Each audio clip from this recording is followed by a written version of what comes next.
Our next speaker is Carwyn Jones. Koia hoki ko te tangata ka whakatina nei te rā ahua te tū whakaiti. Tōna tā kia Ngāti Kahungunu pē tērā.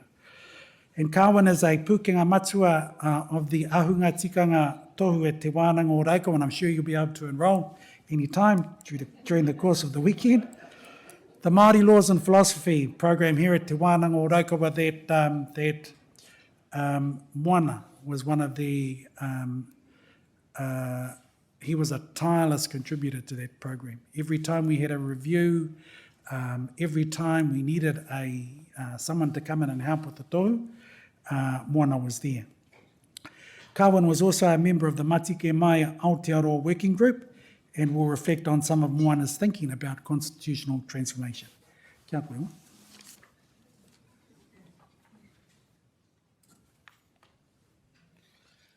Tēnā tātou. Ai tautoko au ngā mihi kua mihi ai tēnei rā. E te whānau, tēnā koutou ngā mihi kia koutou. Reira ngā mihi kia koutou katoa e hui nei, tēnei ahi. Aha ko he mihi poto tēnei, he mihi mai o ha kia koutou. Tēnā tātou katoa. So, the intention of the kind of presentations that you've been hearing today and will continue with Apopo is really to help support your conversations and discussions that'll be taking place. So after this session, you'll be moving into some workshops to have some conversations. And the idea is that by furnishing you with some kōrero, like hopefully add a little bit to your kete of things that you already no doubt will be wanting to talk about and reflect on and discuss and debate in your workshops. And we can see already today from the presentations we've had already in the panel session that there's much there to talk about and for us all to think about. So if you're like me, you will have already been adding to your kete this morning and thinking about how that's going to feed into the discussions this afternoon. So the thing that I wanted to encourage you to think about in the context of Mātike Mai and the work Moana did around constitutional transformation, the thing that I wanted to encourage you to think about and talk about and reflect on is whakapapa and the role of whakapapa in that discussion. Because the centrality of relationships within Te Ao Māori is reflected in whakapapa. And in one sense, of course, whakapapa refers to lines of descent and the recitation of genealogies, but whakapapa is much, much more than that. And Moana wrote that whakapapa is a building of relationships from a papa or base of values and ways of seeing the world. Through the story and idea of whakapapa, our people learned that everyone and everything was interrelated in some way, and that whakapapa could be both a record of relationships and a storehouse of knowledge.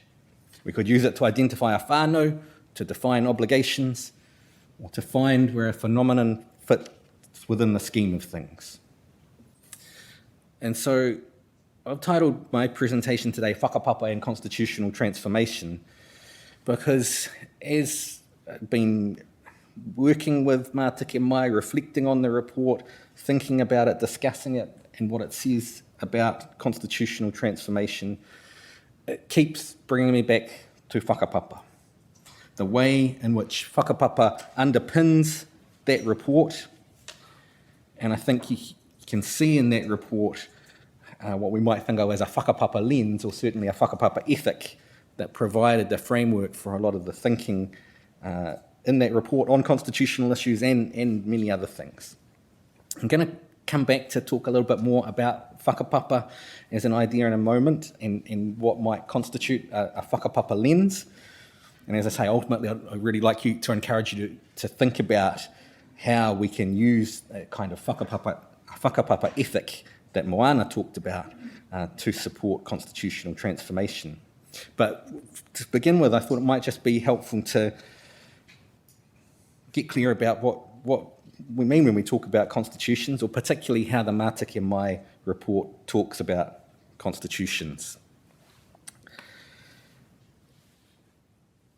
Because as part of the conversations we had through the Mātiki Mai work, it was really striking to me how ready people were to have a discussion about constitutional transformation, but people didn't always use the language of constitutions and constitutionalism, of course.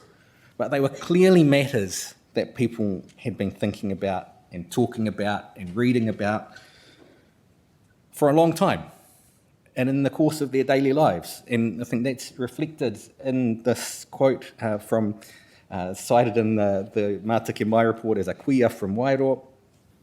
He said, "I've waited for this kōrero all my life. I remember my old people talking about this. They never used words like constitution, but they talked all the time about deciding for ourselves what is best for us, like we always used to. That wouldn't be a new thing, just taking back something, really." And I like this quote partly because I know that when Moana talked about the Mātiki Mai report, this was a quote that he would come back to as well. It was also from one of the hui that I attended with Moana, because it was in Wairoa, and that's where I'm from. Kia ora. And it was one of the first hui in the Mātiki Mai process because, of course, Moana wanted to start back at home. So it came early on in the process, and it was really quite incredible. I remember the hui was about this time of year. It was a cold Monday evening, I think, in Wairoa, and I was wondering, how many people would come along to have this conversation about constitutional transformation. And when we got there, there were a few of my aunties were there, but within a short time of arriving, the space that we had, which wasn't a huge space, it was the iwi tai whenua offices in Wairoa, but it quickly filled up, and it filled up with people from all ages who were wanting to come and have this conversation, and as this kuia said, had been longing to have this kōrero. And a kōrero about deciding for ourselves what is best for us. And so in the Mātiki Mai report, we talk about a constitution, or Moana talked about a constitution, really as a kind of kaupapa, or a set of rules that a community sets about who can make the rules and how the people should abide by them and live together. Importantly, it goes on to talk about the way in which those constitutions, those rules, are informed always by the values that a community thinks should underpin them. And the report talks about constitutions in terms of concepts and sites of power. So they define the concept and site of power that communities use. And again, just referring to the language of the report, the concept of power is the idea or a philosophy a society develops about what constitutional authority is and the values or interests that underpin it. And the site of power then is the institution or the place where a society decides that power might be exercised and the limits that might or might not be placed upon it. And it was a given in all the conversations that we had through Mātiki Mai, and Moana was the kind of central person attending all of those hui, was that what came through and what was assumed is that every constitution would be grounded in the values of the community for which it was intended to serve. It would express those values. It was a cultural creation that came out of that social structure. And so that kind of hints at why I'd like us to think about whakapapa in this context, because if we think of whakapapa as being central to the way in which we understand te ao Māori, and in particular relationships within te ao Māori, then it is also important to thinking about our constitutional situation and constitutional transformation. Te Matahiapo has already referred to this quote from Moana of talking about whakapapa as a series of never-ending beginnings. And I think that's really important, captures something really important in that statement, because what it means is that whakapapa is not simply about a reflection of the past and a history, although it is that, but it speaks to our present and it speaks to our future and the connections that link all of those, the relationships between them all, in a cycle which has unlimited potential. And so Whatarangi Winiata has talked about whakapapa as a technique, as a way of understanding the world. Ani Mikaere has talked about whakapapa as not merely a regulator of conduct, but a kind of lens determining the way in which we view the world. We understand, for instance, that everything has a whakapapa, nothing stands in isolation, and all things have a history as well as a present and a future. And so this whakapapa lens, this way of understanding relationships and connectedness is important, I think, in the discussion about constitutional transformation in at least two ways. And I'm thinking of these two ways as being kind of separate but connected. So first, there's the important point that everything has a whakapapa, nothing stands in isolation. And this tells us that when we're thinking about the constitutional framework that Mātake Mai talks about, which is a framework of a sphere of influence of tino rangatiratanga, a sphere of influence of kāwanatanga, and a relational space between, that we ought to try and understand the whakapapa that sits behind tino rangatiratanga. We ought to understand the whakapapa that sits behind kāwanatanga.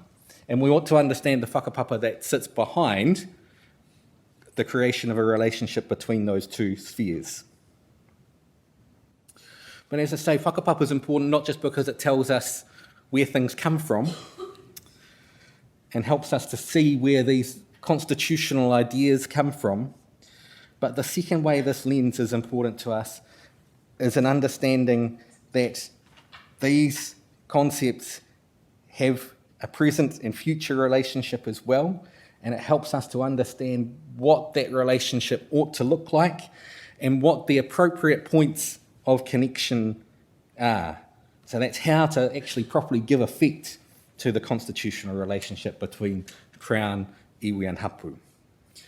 So when people were talking this morning about ensuring that we don't have structures which are kāwanatanga structures within which tino rangatiratanga will be defined or constrained, but actually thinking about if we understand the whakapapa of tino rangatiratanga and kāwanatanga, we understand that tino rangatira doesn't sit within kāwanatanga, that it sits within structures from te ao Māori, it sits within structures which are defined and determined by whakapapa. And I mean whakapapa not just in terms of relationships between people, but relationships between people and the environment, between all of the interconnections that exist.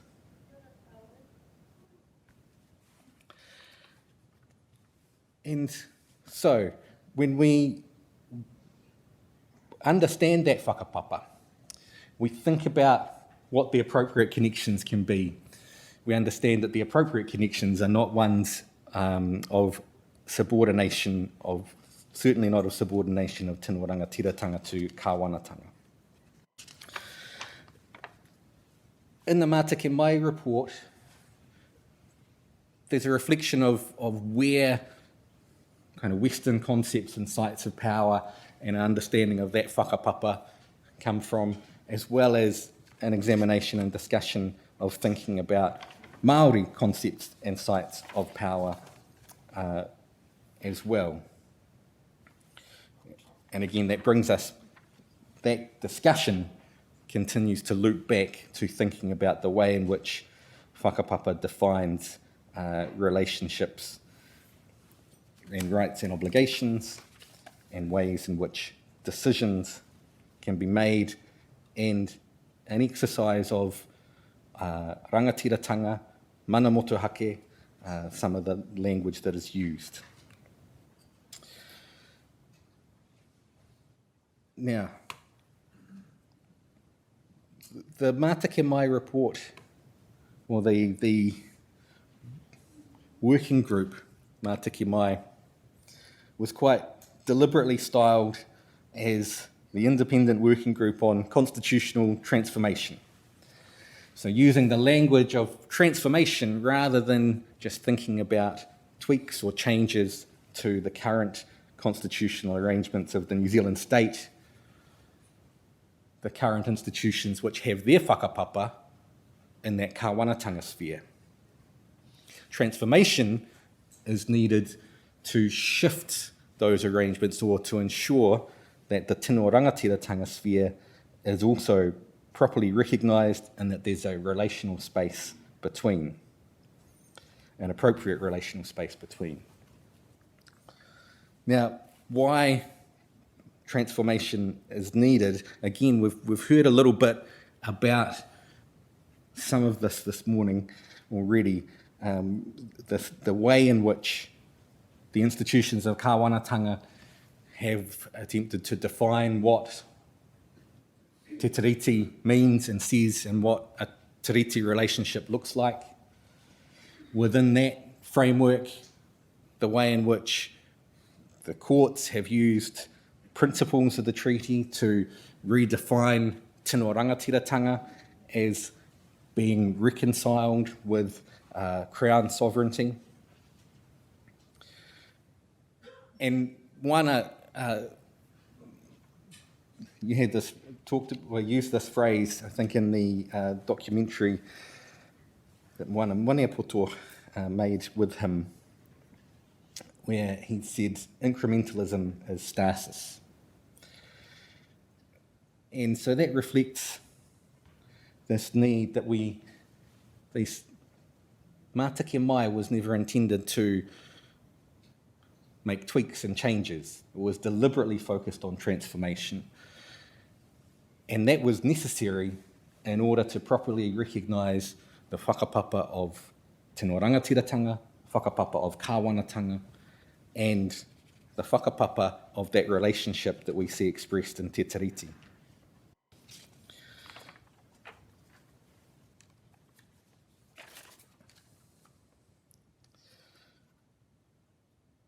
Concepts like treaty principles get used in the courts and in the institutions of kāwanatanga, but those concepts can never be, the concept of treaty principles as kāwanatanga applies it, can never be transformational, and that's because of its whakapapa.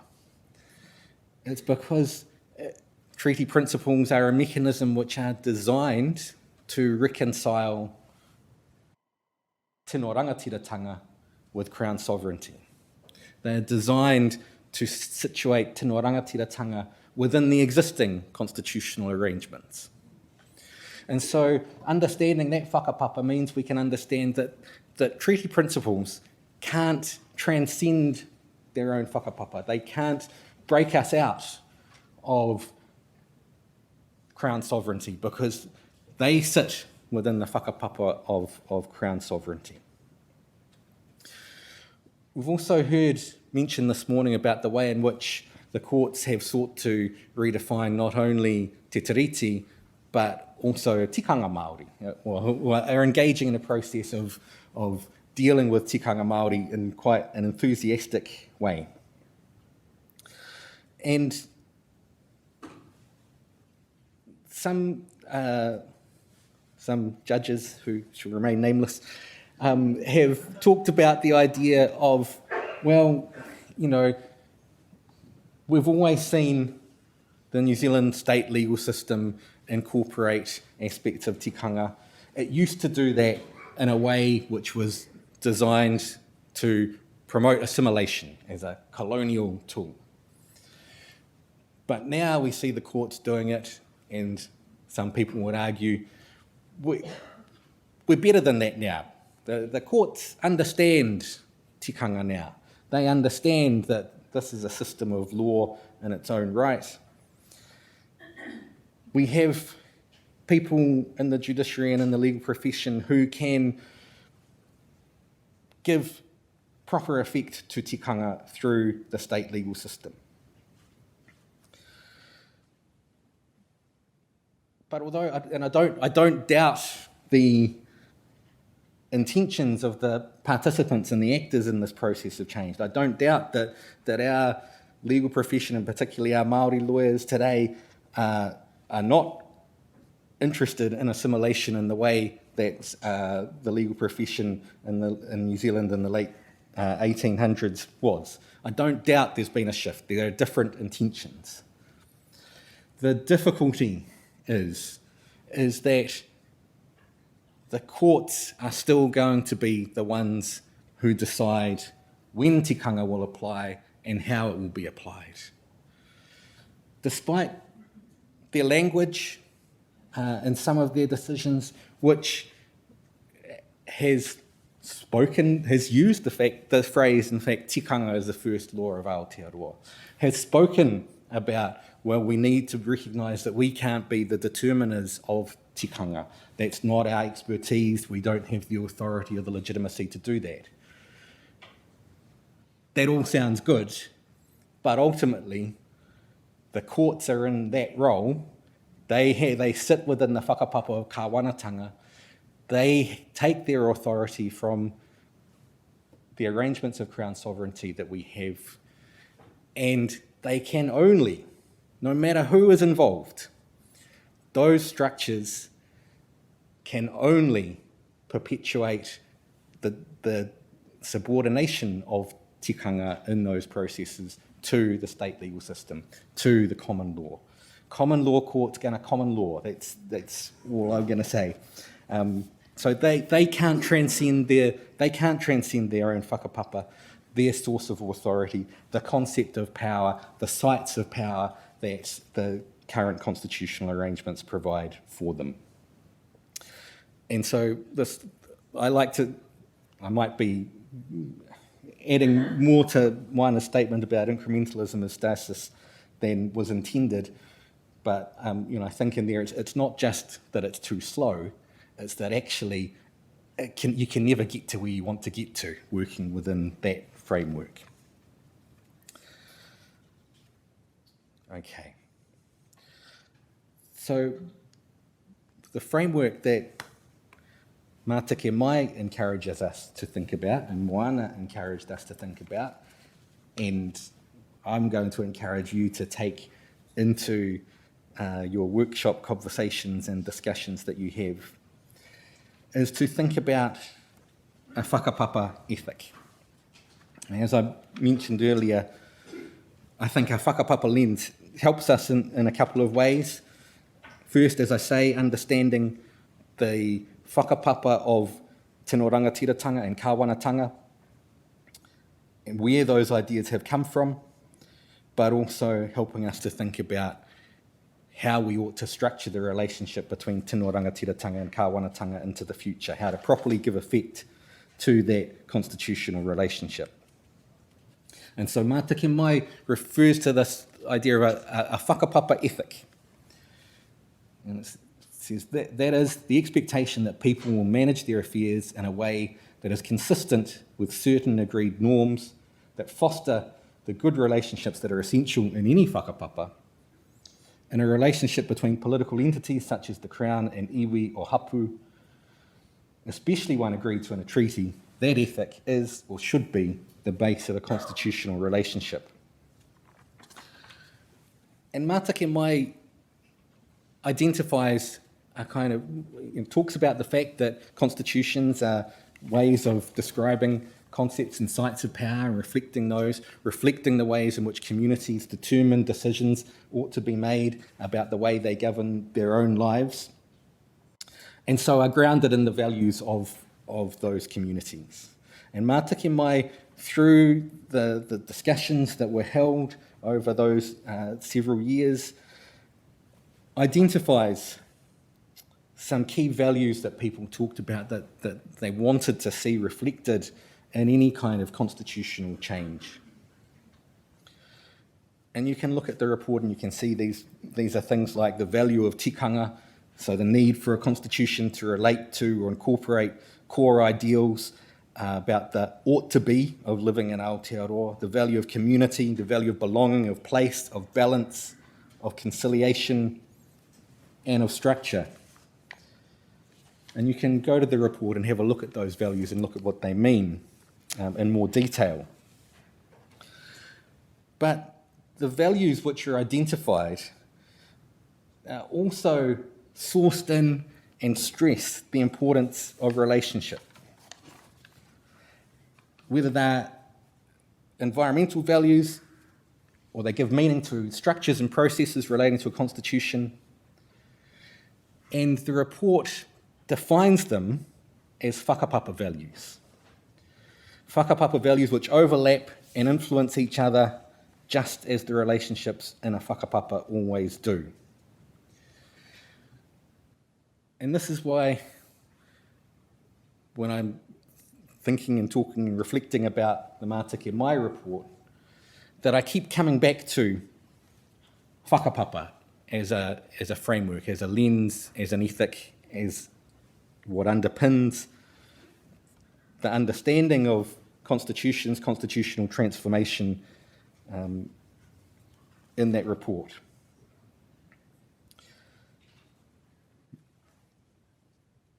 Wana said that the key values in our law are those of whakapapa. And it is in whakapapa that we find both its jurisprudence and its traditions. It's through whakapapa that our law developed and still exists. So as we move into our workshop discussions, amongst the many issues that you'll no doubt have to discuss, I would encourage you to think about the ways in which a whakapapa lens, a whakapapa ethic, could help us to inform the steps we take towards constitutional transformation. Tēnā koutou katoa.